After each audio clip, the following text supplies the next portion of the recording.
folks, welcome to another edition of the Omnist Hour. Crank the background down a bit. Those of you who recognize that music will know that that is one of the planets by Gustav Holst. Mars, the bringer of war, I'm pretty sure that is. Okay, what are we going to talk about today? Been a couple or 3 days since I had a podcast. I'm now in Bandung, enjoying Ramadan with the family. Month of fasting, which is difficult for a lot of people who keep the faith. Today, well, let's introduce the background picture before we introduce the topic. I gave the AI artist the prompt of drawing the Hermaphrodite Olympics. This is what it came up with. Okay, now Hermaphrodite Olympics. We're going to call this talk When Hers Become Me's, Aphrodites Grow Trees. The truth about Gnosticism and Hermeticism. Okay, so let's launch into this. What are we talking about here? Many of you are aware of the Greek god Hermes, the messenger of the gods. Some of the stories associated with Hermes and so forth. You're also probably aware of Aphrodite, the goddess of love in the Greek pantheon. You've probably also heard the term hermaphrodite, which is a mythological spawn of these two that had both male and female sex organs. Pretty handy thing to have. Oddly enough, this hybrid doesn't have much mythology around it. One of these lost characters in the world of mythology. But the idea of hermaphroditism is still alive and well in our language, and as now used to describe some species that in fact are self-reproductive. They have both male and female organs, and they don't use it to fuck themselves, surprisingly enough. They use it so they can be either male or female in the reproductive cycle. So it's kind of a handy feature to have. Maybe some people think our species is missing a very important feature, not having it. That might be the source of some of the sexual dysmorphism that we're experiencing. At any rate, interesting concept. The other piece of this puzzle is Hermes came to be associated with Mercury, with alchemy, and with the Hermetic tradition, which is basically the occult tradition of alchemy. Basically the transubstantiation of substances, turning lead into gold and interesting tricks like that. And this has been part of human religious tradition for a long time. It has been a key part of the mystery tradition of both Judaism and Christianity and Islam, the three branches of monotheism. And they lead back to a tradition which is now becoming more popular again, called Gnosticism. The Gnostics, if you will remember, were early Christians who claimed to have secret knowledge through divine revelation that of the Christ, of the Messiah, and the true nature of Jesus. So these Gnostic traditions are becoming more popular now, and among the Christian community, especially those that are rebelling against traditional ideas of Christianity. The Gnostics tended to put the Holy Spirit above all, and in fact to place more credence in the gospel of the female characters in the story. Mary, the mother, and especially Mary Magdalene. And the feminine piece of the Trinity, the Holy Spirit.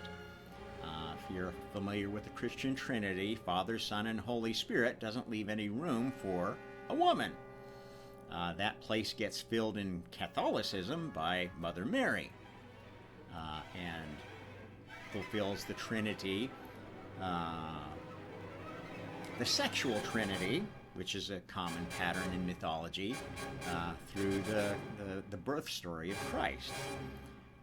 The more mystical traditions of Christianity leave Mother Mary out of it and replace her with His Holy Spirit, which has a strong analog to the inspirational, the mystical traditions of all monotheism. In fact, the mystical traditions of all religions tended to be based upon this idea of being inspired by some divine spirit, which made you want to dance, which made you want to love everything, which made you want to have orgies, perhaps, or bacchanals, or go on a crusade, go on a jihad, lose your sense to the divine inspiration that became the center of your religion. And I'm here to tell you that there is a very dark side to this idea of the Holy Spirit. There's truth there, of course. The truth is that the entities of the spirit world, although they can't work on us face to face like it used to be, the stories in all the old traditions of the gods incarnated physically and lording it over the earth. We don't see any of those fiery gods in their vimanas throwing thunderbolts around and sending messengers back and forth to earth from Mount Olympus. Doesn't mean it didn't happen, or some version of that didn't happen. And I'm here to tell you that it did. No longer happens because those gods and goddesses sinned. They fell. They fell victim to the latest version of karma. A goddess whose evolution, whose development, this whole game of the Gaia experiment was about. God chose karma as his instrument for governing his unruly family, because he didn't want to give them spankings himself. He didn't want to play favorites. So he made his family a sister, a very observant sister who watched over them for a long time, seeing what they did wrong, what they did right, what worked, what didn't, and eventually learned enough to take a hand at becoming a goddess herself. And as I've told you in other episodes, that goddess was not Aphrodite, was not Isis, was not a goddess of love, was not a goddess of war, was actually the goddess of wisdom, Athena, or later on Sophia in some of the Christian mystical traditions. Okay, this was not a capricious goddess. This was not one that played favorites. And just like God, she had a mission. She had an idea of what she wanted to do, what she wanted to be, and she stuck with it till it was done. And it's very nearly done now. The final step is for her father to experience her latest version and say, yeah, this works pretty well. It even worked on me. When you can teach God a thing or two, you've got a good system of training. When you can get a God to admit that they sinned, that they weren't always right, that they weren't perfect, well, that's a pretty good system for humbling the mighty. Okay, so let's get back to the origins of Hermes and this idea of the hermaphrodite. If you know anything about Hermeticism, this practice, this alchemical tradition, pursuit of power, spiritual power, material power, is rooted in the Book of Thoth, an Egyptian cat, an Egyptian god, perhaps an Egyptian man. Let's look at the cult of Thoth, who is thought of as an analog to Hermes. Now, Thoth is a little bit different than Hermes, though. If you look at what it says about him, let me pull this up here so I can scroll. Okay, so Thoth has two depictions.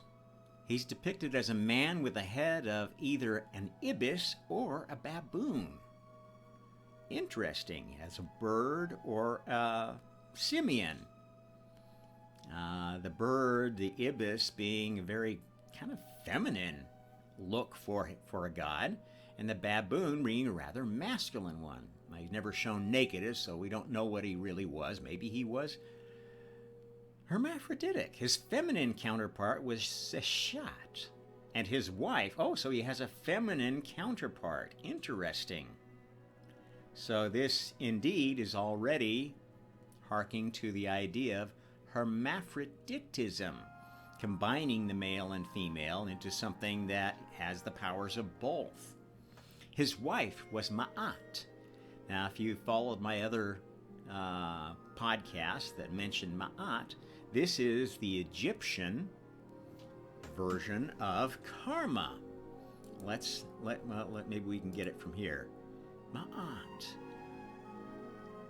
refers to ancient Egyptian concepts of truth, balance, order, harmony, law, morality, and justice. So does that sound kind of like Athena and karma? Yes, indeed it does. Regulated the stars, seasons, the actions of mortals and deities. Regulation of souls. That's what I tell you is exactly what karma is all about.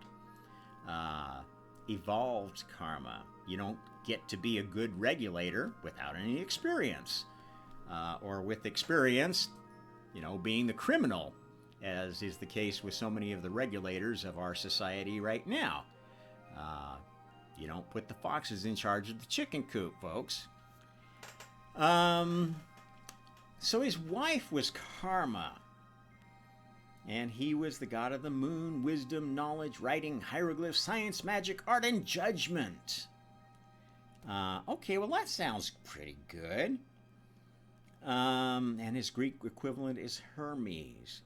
Well, if you look through the stories about Thoth, you'll see that they're pretty much, this is a good guy. This is like, sounds a little bit like an earlier incarnation of Moses or something like that, one of the prophets, who brought a lot of knowledge to Egypt and set a lot of good traditions in motion.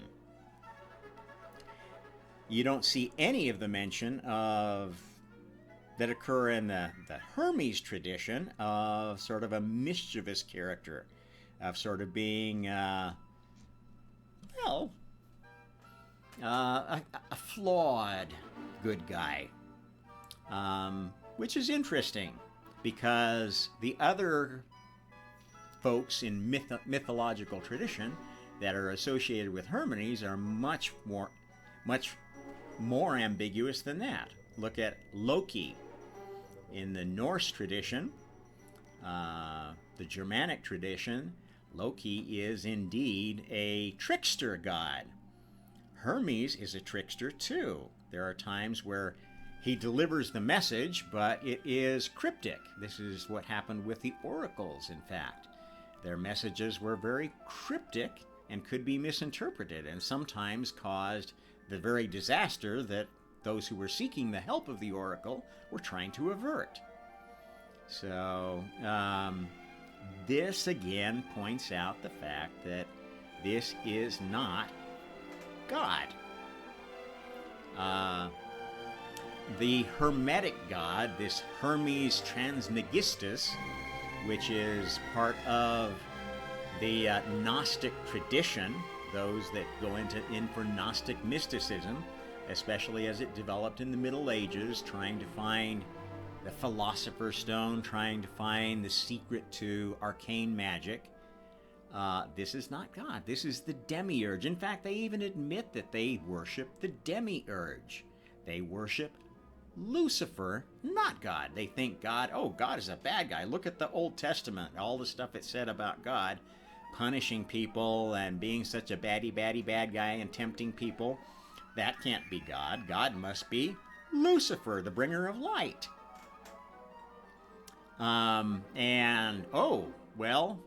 Then we've got this Holy Spirit thing.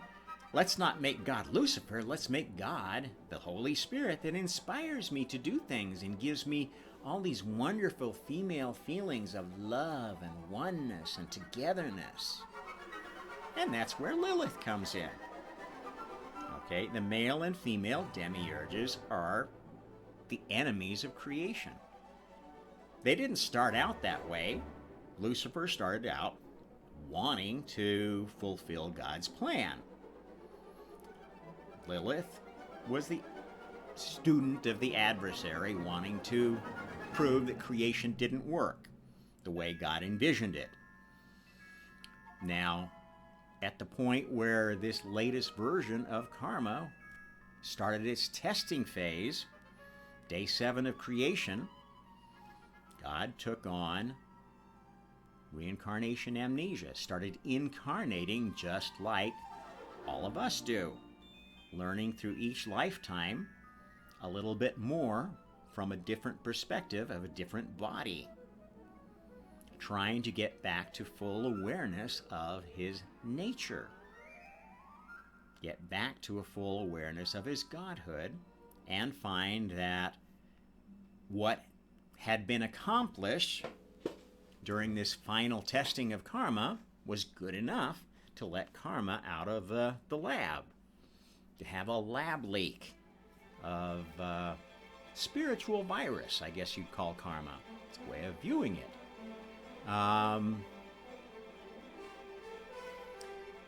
So what I'm trying to get at here is that we are seeing stuff going on in our society that most anybody who looks at it, stands back and observes what is going on, says, well, this movement of postmodern pop culture seems to be emphasizing freedom, but is actually enslaving us. It's enslaving us to false identities of who we are, false categories of, just because I'm born with a penis and I happen to be sensitive and artistic, that I must be a female in a boy's body. And somebody's going to come and grab me and start giving me puberty blockers and, try to cut my tallywhacker off and turn me into a trans. That's what people are doing. They are actively doing that. And it is flat out evil. It is not giving freedom. It is taking freedoms away from people. shutting people up if they don't go along with the agenda. Similarly, they talk about, oh, well, we want restitution, we want justice for slaves. Well, the truth is there are no slaves right now, except for wage slaves. And we're all wage slaves right now, to the extent that we get used and manipulated and controlled by our employer. And that's not just a white-black thing, that's not a woman-man thing. In fact, since the civil rights era, at least in more forward-looking countries, women and minorities have had an advantage, have been given a leg up. Diversity hires have been hiring not the best candidate, not the most qualified, have been hiring because we want to be fair. Well, that's new unfairness. That's new inequality, and it has been institutionalized. So when these neo-racists say that, oh, well, we still have institutionalized racism, we still need to have Black Lives Matter and Black Power, and we need all these new laws, we need restitution. This is anti-racist racism, in fact. And it is not fair, it is not equitable, it is giving an advantage to people that don't deserve the advantage. They did nothing to do it except scream so loud in the political sphere that everybody is afraid to go against them. They don't want to get their house torched by Black Lives Matter. They don't want to be put down on social media. They don't want to have their job potentially taken away from them because of their racist or sexist or beliefs. This is sick. These people are sick, and they are an outgrowth of the adversary working on this species. This is an outgrowth of a manifestation of Antichrist come to its full fruition. Now, who is the Antichrist, you might ask? There are many servants of Antichrist, but the real Antichrist is the incarnation of Lilith,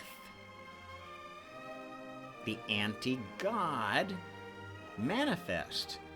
Now, Lilith has had many incarnations, but there, as I told you in a few episodes back, every soul, as they reincarnate, and as they move through the multiverse, either dying, going to the heaven that attracts them, plotting a new life and coming back, or in the newer versions of how karma works, simply doing something or being about to do something that is going to muck up the plan of the universe that you're in, getting shifted off to another universe. Every time that translation happens, another version of that soul is created. A clone, an AI clone that's programmed to act just like the original, except in cases where it's going to violate the laws of the universe it's in. Now, what this has done over time is create a best and a worst version of each soul. The worst version of the soul is the one that's gone through all these incarnations, making all the worst decisions, all the karmically sinful decisions at every juncture. The best version is the one that has made all the karmically wise decisions.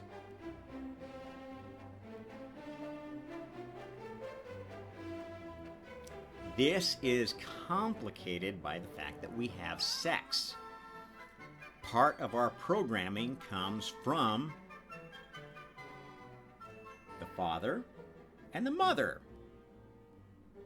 And female DNA is not the same as male DNA. There are differences. They have chromosomal differences. These are really two different species coming together.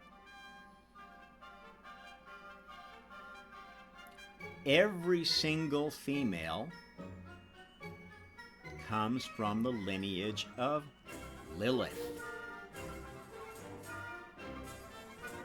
Comes from the lineage of this anti-god that wants to destroy creation. Now that might seem counterintuitive to you, but that's the way the game was set up. That's why sex was created. It was created as a way to stop creation. How do you stop creation? Well, look at what women are doing to the creativity of our species today. Trying to limit everything that's not kind and nice. Shutting down humor completely. There's no humor in our world anymore because it's, oh, well, that's racist, that's sexist, you're breaking some kind of law, you're not being nice, you can't be funny anymore. And they're destroying the reproduction of our species by saying, well, oh, there's too many people in the world, I'm going to be so noble and I'm going to get sterilized. Or I'm going to get an abortion. I'm going to get abortion every time I get pregnant so we won't bring any more people into the world. I'm so good for that. Or sex changes. Well, I really was born to be a man, so I'm going to turn my vagina into a penis, and then I'm going to... Or vice versa. People who think that they're women are destroying the species. I'm sorry, this is true. Now, that's not to say there aren't a lot of men going along with the dodge. Every one of these brown-nosing pleasers that sucks up to women because they think they're going to get some nookie goes along with all this woke nonsense because they think it makes them virtuous and it will make the women respect me and love me. What a bunch of bullshit. Everybody knows that women are attracted to real men. And they feel guilty for it. It's the real men who tempt them to have unprotected sex and get pregnant. And they hate them for it. Sorry, this is the truth. This is the truth of human nature. It hurts, maybe, for me to say it, and I'll probably get ostracized, maybe even canceled for this episode, but it is the truth. It is the truth of the subconscious programming of the human female and the human male. I mean, the human male has its own set of programs, and those programs aren't nice. Those programs make us want to screw everything that looks like it might produce good children with my genes. This is true. This is human nature. This is not going to change. Well, yeah, there's variance to it. There are some guys who are born that sense of reproductive fitness is screwed up. It's dysfunctional. Those are the guys who become homosexual. There's nothing wrong with that, but it is abnormal. It is an aberration of human nature.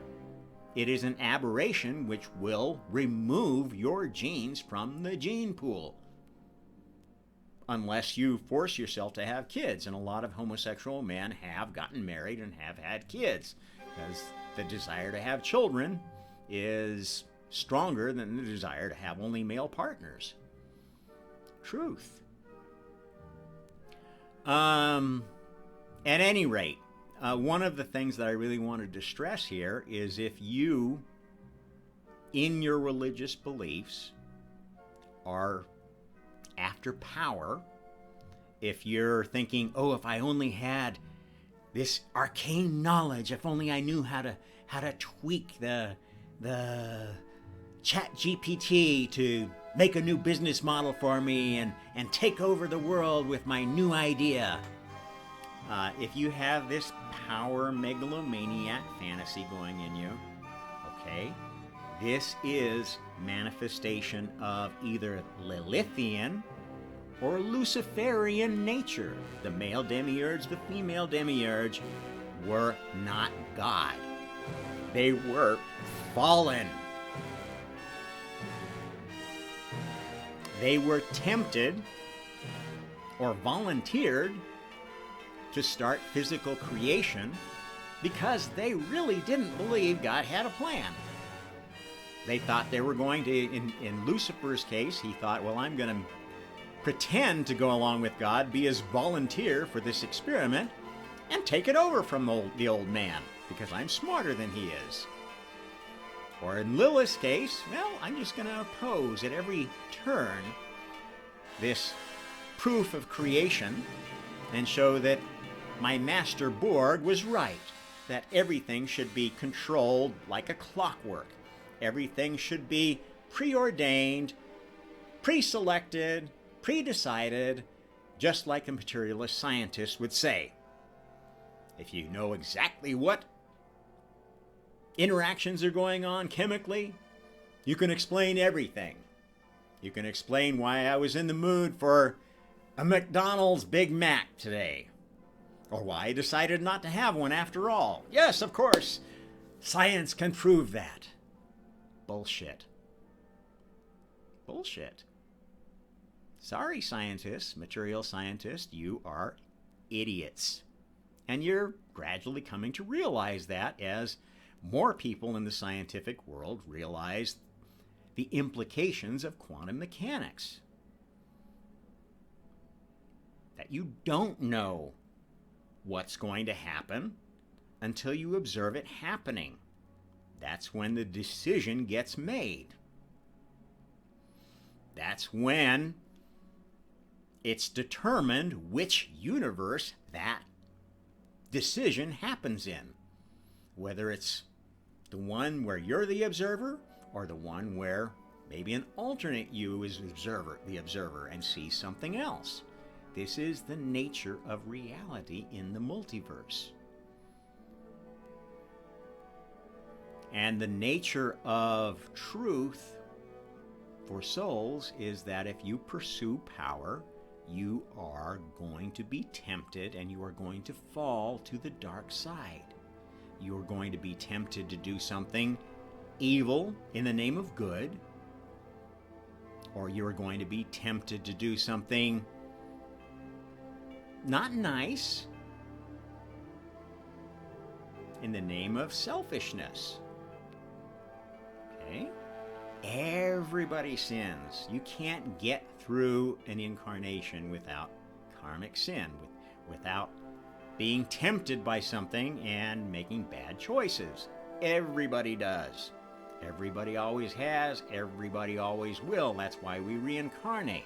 Because the only way we're going to learn to be better than we are is by repeating the same kind of lessons again and again and again until we learn, you know what, every time I do that, I end up getting spanked by karma. I'm not going to do that anymore. And we make conscious decisions not to do things that we've learned are karmically sinful. Now, that doesn't mean we can't do anything. That's the idiocy of some of the sects like the Jains, who, I've got to avoid karma so I can become enlightened. So I'm going to try not to step on anything. I can't step on an ant. I can't pick a plant. I can't do... but I can eat fruit that somebody else picked for me. So I'm going to sit under my Bodhi tree and eat all the food that my followers give me and just spout words of wisdom to them. This is stupid. This is nonsense. You're taking advantage of your followers. You're lying to them, you're deceiving them, making them think you're worthy of having their effort, that you're giving them some useful spiritual thing that pays for them your upkeep. I'm sorry. You're not giving them anything but an excuse to serve you. That's no better than any other kind of authoritarian government. And the rule of Eastern philosophical cults is authoritarian. Confucianism is an authoritarian religion. It's a religion that posits this wonderful, noble, meritocratic bunch of intellectuals who will guide the emperor and deserve to lord it over everybody else, all the peasants and stuff like that, because of their wise advice to the emperor. This is the Communist Party. This is the Chinese Communist Party. There's absolutely no difference between Chinese communism and the Chinese Empire. At any time in history, it's the same beast with a different name. The same thing goes for, as I've talked about, the lesser evils of the East, the cult of the Dalai Lamas.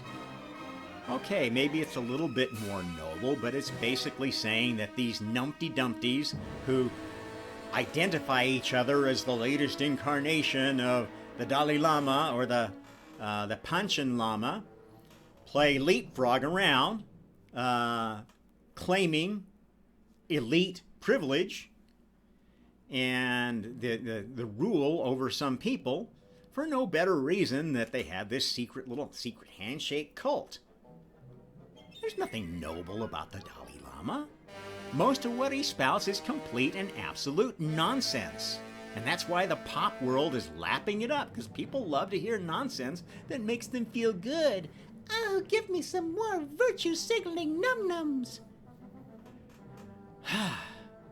This is adversary stuff. This is dark stuff. This is not going to land you in the right place when the apocalypse comes. Now, it may be exactly where you belong, where you land, and I'm not saying to change the way you behave. I mean, it's hard to change. It's hard to turn over a new leaf.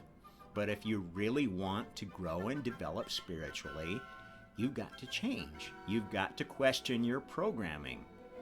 Not so you can find new programming that makes you feel better. Okay? That is a Band-Aid solution to your problem. Feeling good is not the end result, not the most important thing. Happiness is not a goal. It's a temporary condition that is going to be challenged by everything that makes you unhappy. If you try to pretend that everything makes me happy, you're going to drive yourself crazy. And the vast majority of people who have gone down this path of unconditional love and oneness, I love everyone, blah, blah, blah, blah, we're all equal, there's no such thing as good and evil. I'm sorry, you're deluding yourself, and you've become so delusional that you are harmful to your society. Truth. Difficult truth. Truth that not many spiritualists are willing to tell you because they want to make a lot of money off your donations. They want to be like Eckhart Tolle and give you these wise little bits of wisdom from a sweet-talking, nice little guy who loves everybody. Oh, and I can help you all with my sweet words of wisdom. Okay, well, fine. You've got a following. You've got millions of people sending you their money, inviting you to speak at their conferences. Wow, great success. You know what? Karma's not going to deal well with you, Eckhart Tolle. You big fake. Now maybe you believe what you're talking about. That's okay. Yes, there are honest fakes. They're called useful idiots. And the best I could say for Eckhart Tolle or the Dalai Lama is you are useful idiots. You are serving the adversary by spouting a line of nonsense that recruits people into that hive mind. What's a hive mind?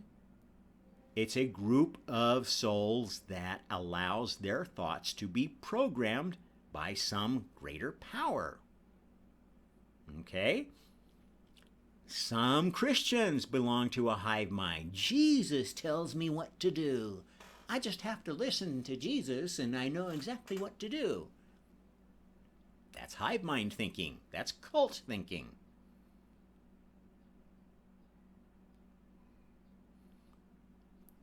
My guru tells me what to do every day. My horoscope tells me what to do every day. Hive mind thinking. You're letting yourself be programmed. You are not displaying consciousness. You are displaying unconsciousness to the extent that The way you interpret the world, the way you create your worldview is based upon dogma, programmed dogma that never gets questioned. You are low consciousness. I don't care if you are Albert Einstein or think you are. If you are dogmatic in your assumptions and you don't question and you don't debate anybody who disagrees with you because they're just, oh, I couldn't deal with you on that level. You don't even understand my theory. How could I possibly explain it to you? You're a low consciousness soul. And there's a lot of you out there. As I've explained, most human incarnated souls are newbies. Why? Because it's very easy, especially at the end of the Gaia experiment, to think of doing something that would muck up the experiment at the end. Imagine if somebody killed Albert Einstein just before he published his great paper. Imagine if Mozart had lived to be 80 and maybe stolen some of Beethoven's thunder. Who knows? All the different gyrations it takes to get to the finish line of this experiment. And it's the finish line that is important. The finish line means that we have completely tested karma. All the corner cases, all the use cases, all the types of behavior, all the kinds of ideas, artistic, scientific, organizational ideas, and have found a way to sort souls based upon who has good ideas, who has bad ideas, who copies ideas, and who's original. And the prime universe of creation rewards souls that have new and original ideas and are willing to defend them through incarnation. This is what God himself has done. All of day 7 was God. With so much faith in karma that he said, yep, I'll take reincarnation amnesia. I'll start incarnating as whatever the current chosen species was then. I don't know exactly what it was, but it was pre-human. And I will wake up. I will wake up and I will know when I'm fully awake, and I will look at the world and I will say, yep, we're done. We can finish this Gaia experiment and let it out of the lab. We no longer have to keep karma contained within this solar system. That's what's been going on. This is captured in almost every spiritual tradition. The idea of the cosmic egg. In the Chinese tradition I just learned of today, the idea of falling from the skies, being trapped within the earth. Again and again and again, it's captured in allegory in almost every tradition. Everybody has a sense of this. And in fact, we have demonstrated it with the probes going out. The Voyager probes have noticed, gee, there is this transition point at which we leave the magnetosphere of this solar system. And when we do, it's a really weird transition. All communications get lost. The sensors go crazy. The temperature outside is crazy high all of a sudden, from being the, near absolute zero of the void to super high temperature in this transition point. Go look it up. This is the boundary of this system. Other systems have boundaries, but this is a very special boundary because this is a very special system. This system was set up as a test tube by God himself. Back in the time of the original game of souls, where gods were throwing planets around at each other, trying to figure out the laws of gravity, the laws of physics. And as far as any of the other senior creators knew, God was just another player. Hey, you gave us this great game. Come on and play with us, Daddy. Yeah, come on. We're having fun. And nobody thought much of him setting up his own little experiment in this remote arm of the Milky Way. Well, of course he did that. That's what any god would do if you don't want to be messed with by the other ones who play the really rough games in the center of galaxies and are throwing black holes at each other all the time. And if you want some time to really work on something to make a work of art, you probably better be in a spiral arm of a galaxy that's got just the right composition, just the right set of elements and stuff created by previous stars that suits your experiment. This is how this all happened. And it took a very, very long time. And mistakes were made because God didn't do it all by himself. God is not all-powerful. God is not all-knowing. God is not all anything. Just the first soul that had a good idea to make a family. The family started with I am. I am had no meaning without another. This is how the first soul cell split. I am the other. The other is a clone, but not identical clone because it lacks all the experience of the original. It's a baby. It has to start thinking for itself. Now the parent can teach the baby, and the baby will learn more quickly than the parent did. But they will learn it a different way because it will happen in a different order, happen in a different manner. And anybody that knows anything about teaching knows that you really don't learn anything deeply until you really experience it, till you can teach it yourself. That's when you know that you've really learned something. The first couple of times you hear it, you don't really get all the nuances. You have to experience something to really learn it. And this ties back to what I have to say about Gnosticism and Hermeticism. These folks that want big powers, cheap, want to take shortcuts to become more powerful, more knowledgeable, more holy, more spiritually enlightened, they are taking a huge risk.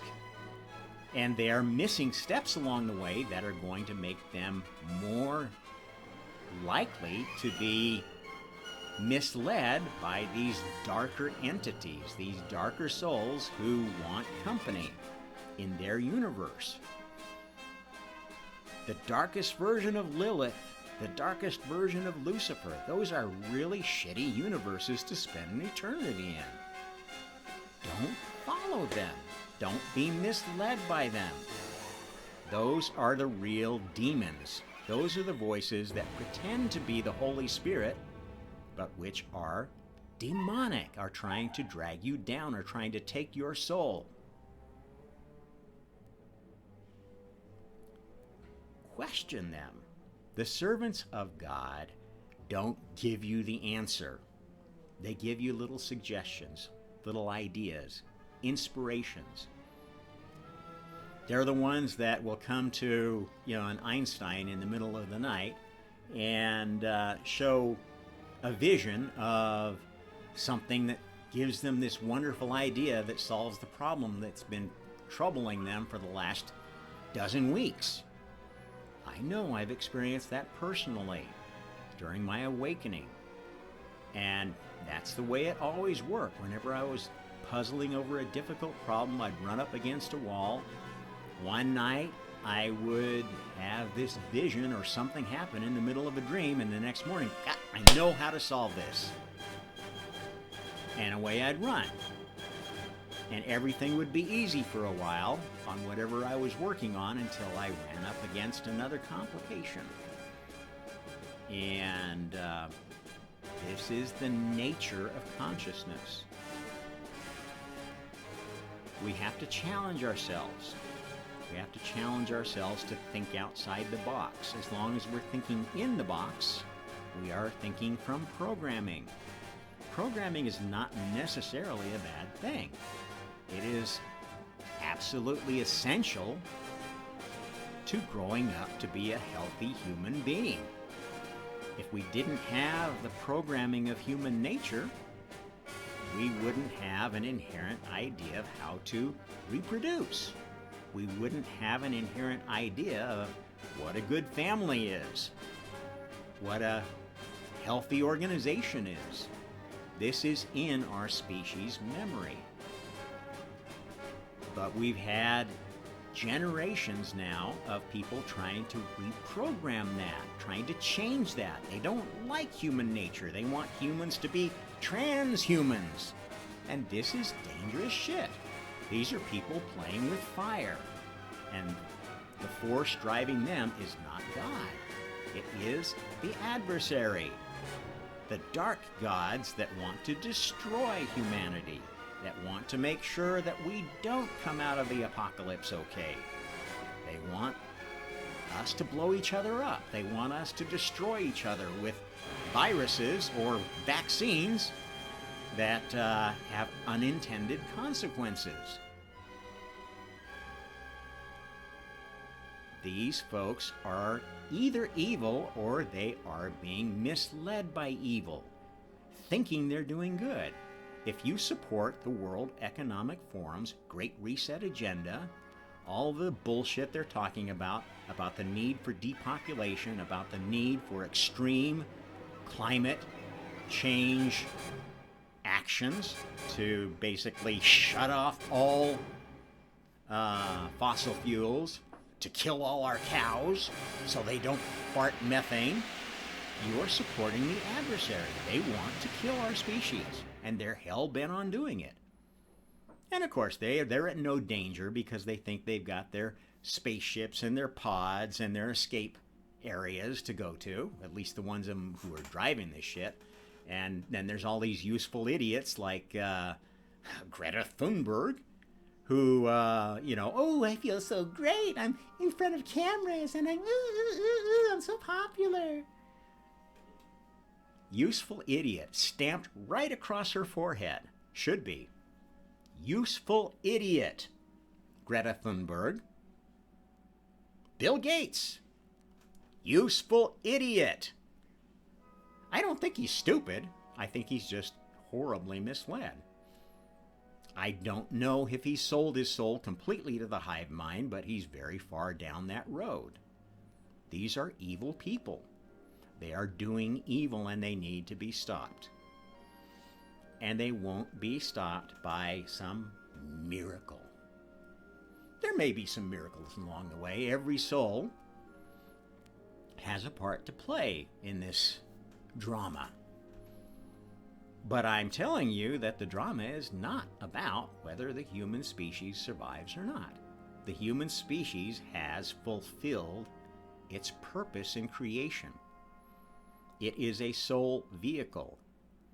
There are plenty of other soul vehicles that can carry the torch forward in the physical realms. And it's all about, really, the souls, not about the physical manifestations. The vehicles, I mean, it's like, okay, so you have to throw out an Oldsmobile. Maybe they don't make Edsels anymore. It's not the end of creation.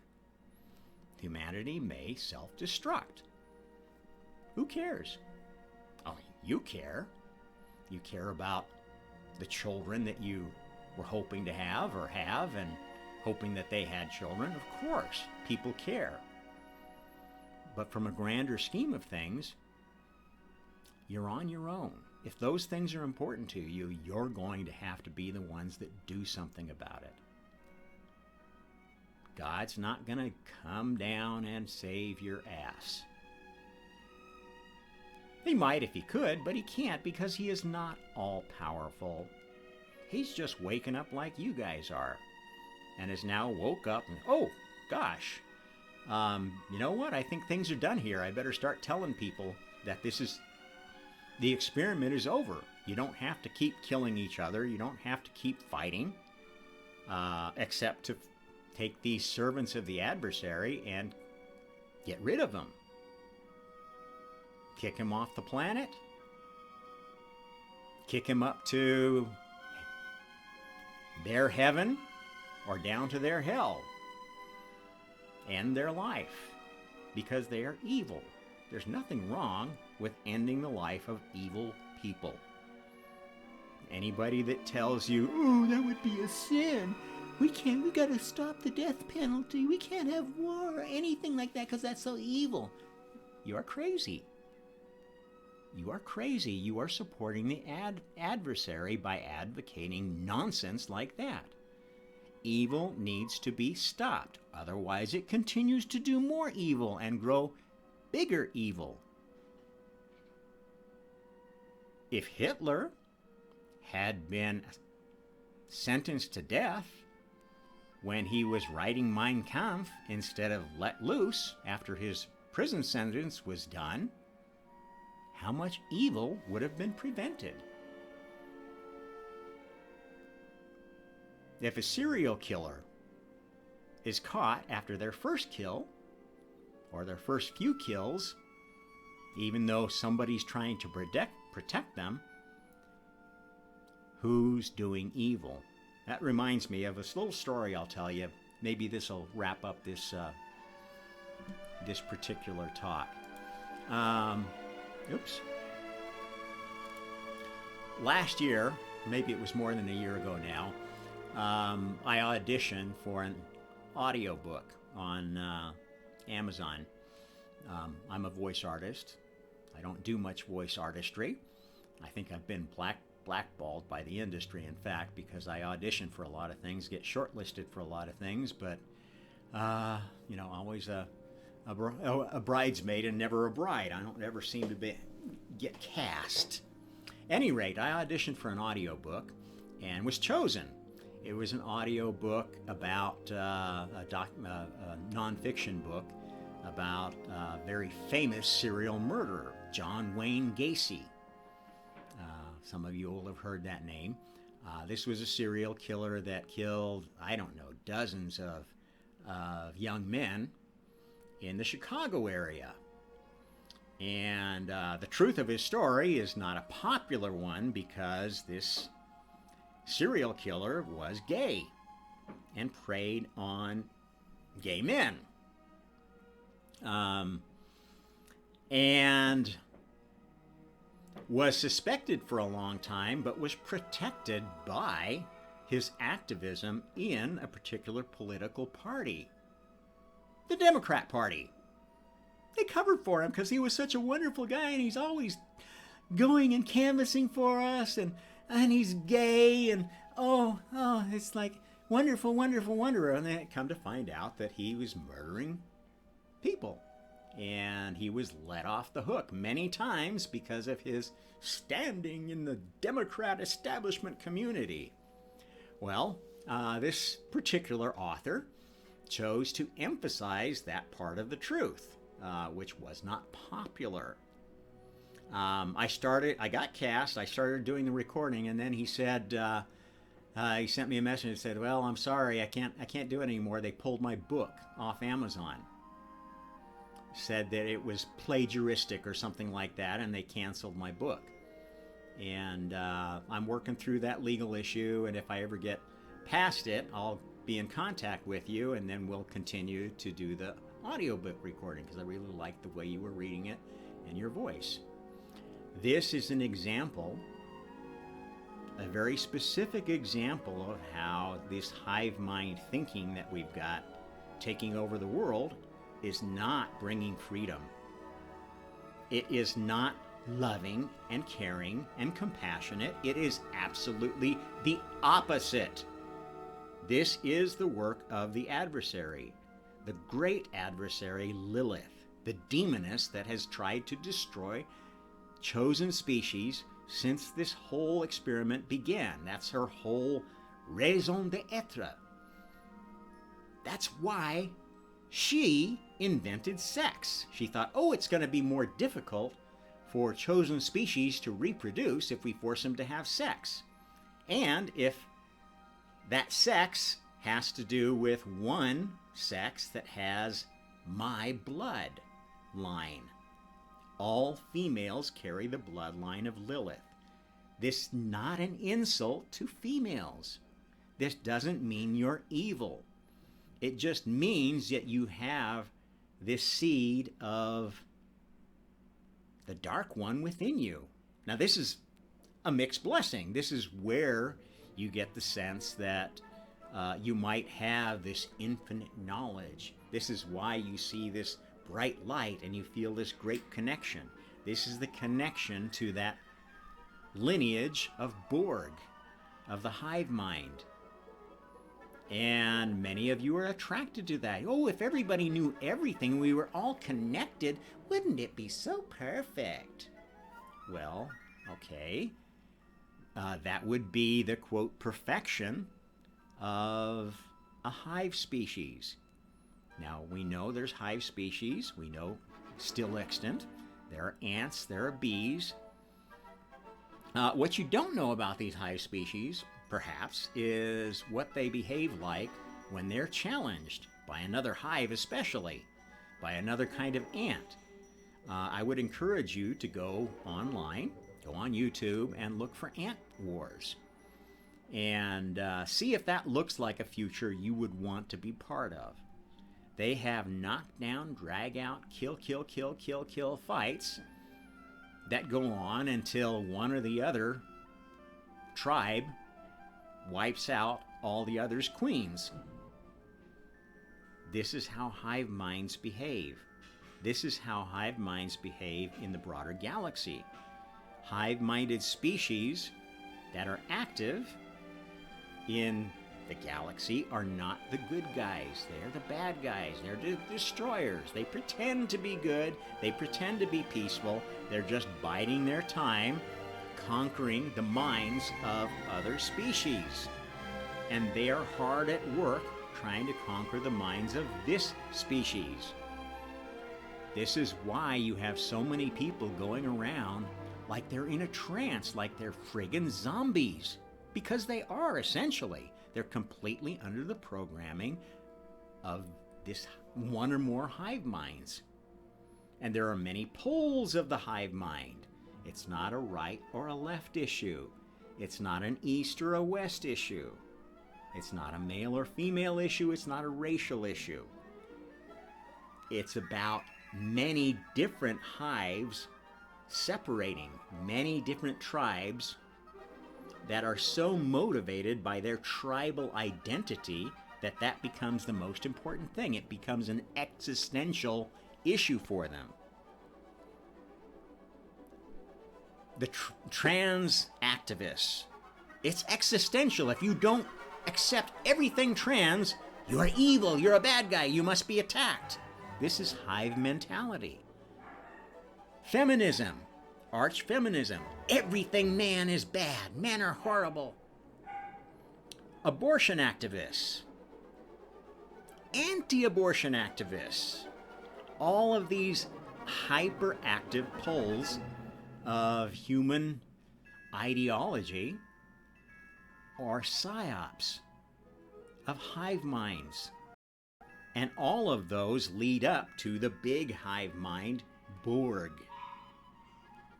I use that name Borg because anybody who's familiar with the Star Trek universe can relate to it, and it best describes what's going on there. And there is a species. I don't know if they call themselves Borg. They probably call themselves, oh, the lovey-dovey people. But, because that's how hive minds work. They tell you one thing and they do something else. That's how they get absolute service from their... Hey, Aska, I'm busy talking. I can't right now.